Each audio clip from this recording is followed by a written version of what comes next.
Hello बच्चों, today we are going to discuss our class 7th mathematics worksheet number 4 and topic is representative value, that is bar graph. So today we learn how to represent data in pictorial form like bar graph, pictograph etc. तो अब हमें ये देखना है, हमने data तो देख लिया कैसे कलेक्ट करते हैं और क्यों कलेक्ट करते हैं, why do we collect data, हमने ये देख लिया। अब हम देखेंगे कि हम डाटा को बार ग्राफ से कैसे रिप्रेजेंट कर सकते हैं। अब for example, class teacher Mr. R.K. Jain of class 7 finds that the number of students who completed the worksheet in each day of the week. तो डेज हैं ये Monday, Tuesday, Wednesday, Thursday, Friday and Saturday and number of students 34, 28, 45, 48, 39 and 35 and he wants to make a bar graph. अब वो एक bar graph बनाना चाहते हैं, तो वो बार ग्राफ कैसे बनाएंगे? बार ग्राफ बनाने के लिए हमें कुछ स्टेप्स फॉलो करने होंगे। क्या है हमारे steps? Collect your data. First of all हमें कलेक्ट करना होगा डाटा, जिसके लिए हम बार ग्राफ ड्रॉ करना चाहते हैं। Draw X axis and Y axis. Label the X axis here name of days and Y axis जो हमारे न्यूमेरिकल वैल्यूज़ हैं वो जाएंगी हमारी वाई एक्सिस में, where we take 1 centimetre is equal to 10 units and draw your bars. Now we can interpret the data. अब इस data के लिए हम बार ग्राफ कैसे ड्रॉ करेंगे, स्टेप बाय स्टेप हम चलते हैं। तो हम सबसे पहले डाटा तो हमें मिल ही चुका है क्लास स्टूडेंट्स का। अब ये है हमारा एक्स एक्सिस और जो हमारी वर्टिकल लाइन है this one is Y axis. तो ये है हमारा Y axis, X axis and Y axis. तो एक्स एक्सिस पे हमने वीक डेज ले लिए, यानी Monday, Tuesday, Wednesday, Thursday, Friday and Saturday, ये हमारे एक्स एक्सिस पे हो गए। और जो हमारा वाई एक्सिस है उस पर हम न्यूमेरिकल वैल्यूज़ ले रहे हैं। अब हमें यहाँ पर ये चूज़ करना है कि हमें न्यूमेरिकल वैल्यूज़ किस टाइप से लेनी है। तो हमारी हाईएस्ट वैल्यू जो है डाटा में वो 48 है, तो हम 10-10 के गैप में वैल्यूज़ ले सकते हैं। तो जैसे ग्राफ में जो हमारी डार्क लाइन्स होती है, ये तो 0 है, स्टार्ट हो रहा है। डार्क लाइन में पहला हमारा हो गया 10, second 20, then 30, 40, 50, 60 and this one is 70। तो अब हमारे 0 से लेके 10 के बीच में 10 लाइन्स हैं, यानी 9 लाइन्स हैं और 10th लाइन जो 10 खुद ही है।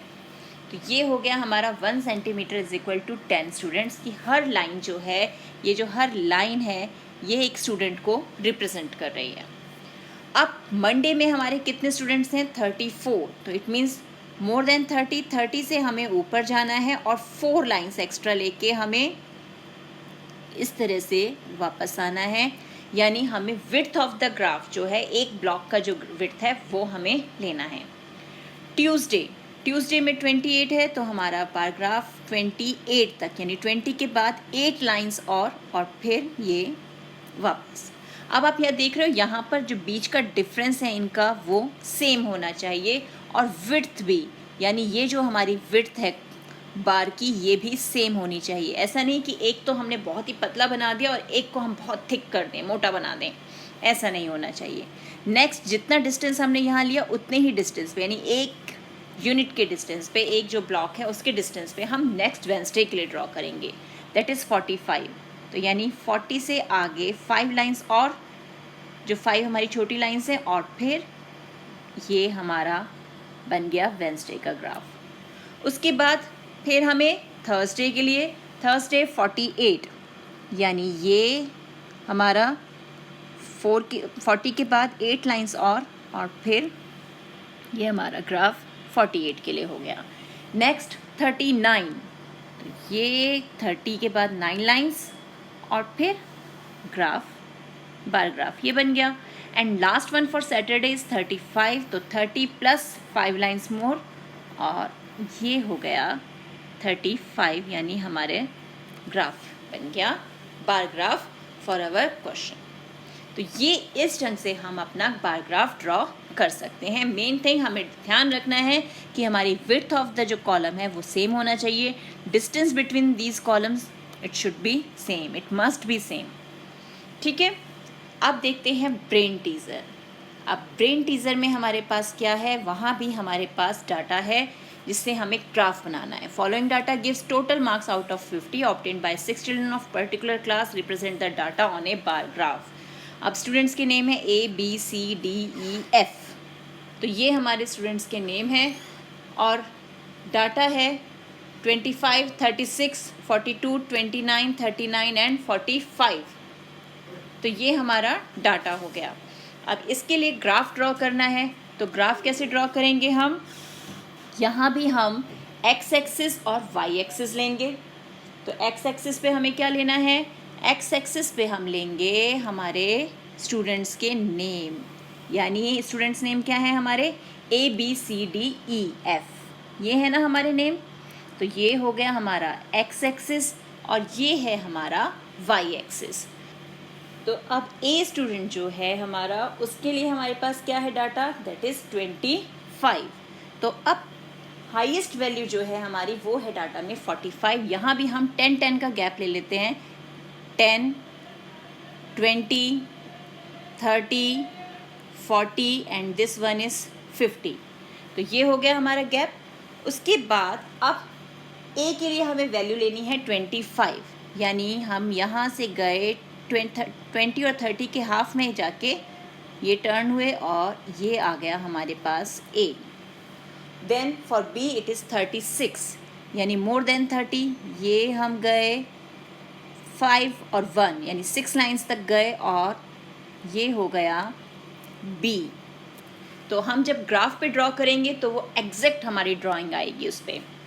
फिर है सी, सी इज़ 42, यानी 40 से 2 लाइंस और आगे, तो ये हो गया हमारा 42।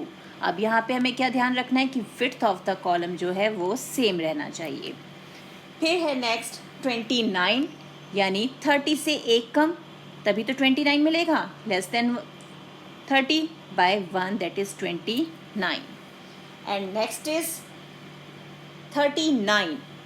39, यानी हम गए 40 के पास और एक लाइन पहले हम रुक गए, this is 39। And last one is 45, that is between 40 and 50, तो हाफ ऑफ 40 और 50 के बीच में, और ये हो गया हमारा 45। तो अब ये ए, ये बी, ये सी, ये डी, ई और ये एफ, तो ये हमारा ग्राफ हो गया। तो ये इसी ढंग से हम दूसरे क्वेश्चन को सॉल्व करेंगे। तो क्वेश्चन सेकंड क्या है हमारे पास? क्वेश्चन सेकंड है 200 students of 6th and 7th classes were asked to name their favorite color so as to decide upon what should be the color of their school building. The results are shown in the following table, represent the data on a bar graph. अब कुछ बच्चे चाहते हैं red, कुछ brown, कुछ blue, कुछ black, कुछ pink, और ये है उनकी स्ट्रेंथ 43, 55, 19, 49 एंड 34। सेम वे में जैसे हमने पहले किया उसी वे में हम इस क्वेश्चन को भी सॉल्व करेंगे। यानी हमने क्या करना है, हमें एक्स एक्सिस और वाई एक्सिस ड्रॉ करना है। तो ये हो गया हमारा एक्स एक्सिस और ये हो गया हमारा वाई एक्सिस। तो हमारे पास एक्स एक्सिस भी आ गया और वाई एक्सिस भी, ये एक्स और दिस वन इज़ वाई। अब हाईएस्ट डाटा जो है हमारा यहाँ पे वो जा रहा है 55। तो यहाँ भी हम 10-10 का गैप ले लें, ये 0, then 10, 20, 30, 40, 50 and this one is 16। अब हमें नीचे क्या करना है, हमें लेने हैं कलर्स, और कलर्स कौन कौन से हैं जो उन्होंने हमें बिल्डिंग के बताए हैं।